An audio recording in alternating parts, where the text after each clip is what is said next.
ડભોઈ સહિત સમગ્ર રાજ્યમાં જ્યારે ઉનાળાનો પારો વધી રહ્યો છે અને કાળઝાળ ગરમી પડી રહી છે, ત્યારે ડભોઈમાં માનવતાનું ઉત્તમ ઉદાહરણ જોવા મળ્યું છે।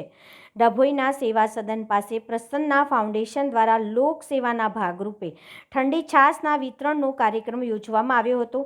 તૃષા छिपाવવાનું આ ઉમદા કાર્ય વિવેક મહેતા દ્વારા કરવામાં આવી રહ્યું છે। આ કાર્યક્રમ અંતર્ગત સેવા સદન ખાતે પોતાના સરકારી કામકાજ અર્થે આવતા નાગરિકો, રસ્તા પરથી પસાર થતા રાહદારીઓ અને બસમાં મુસાફરી કરી રહેલા મુસાફરોને સંસ્થાના સ્વયંસેવકો દ્વારા પ્રેમપૂર્વક ઠંડી છાશ પીવડાવવામાં આવી હતી। ગરમીમાં શેકાતા લોકો માટે આ છાશ આશીર્વાદરૂપ સમાન સાબિત થઈ હતી।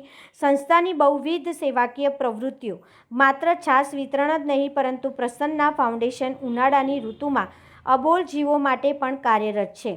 સંસ્થા દ્વારા સમયાંતરે ચકલી ઘરનું વિતરણ, પક્ષીઓના આશરા માટે નિઃશુલ્ક ચકલી ઘર આપવામાં આવે છે। સાથે સાથે પક્ષીઓને તરસ छिपाવવા માટે વિવિધ વિસ્તારોમાં પાણીના કુંડાનું વિતરણ કરાય છે। નગરના અગ્રણીઓની ઉપસ્થિતિ જોવા મળી હતી।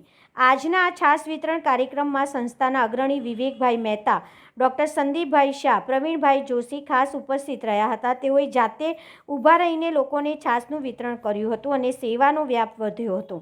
આ બાબતે લોકોનો બહોળો પ્રતિસાદ જોવા મળ્યો। ભર બપોરે ઠંડી છાશ મળતા લોકોના ચહેરા પર સ્મિત જોવા મળ્યું હતું। સ્થાનિકો અને મુસાફરોએ સંસ્થાની આ કામગીરીને બિરદાવી હતી અને આવી જ રીતે માનવતાના કાર્યો ચાલુ રહે તેવી શુભેચ્છા પાઠવી હતી।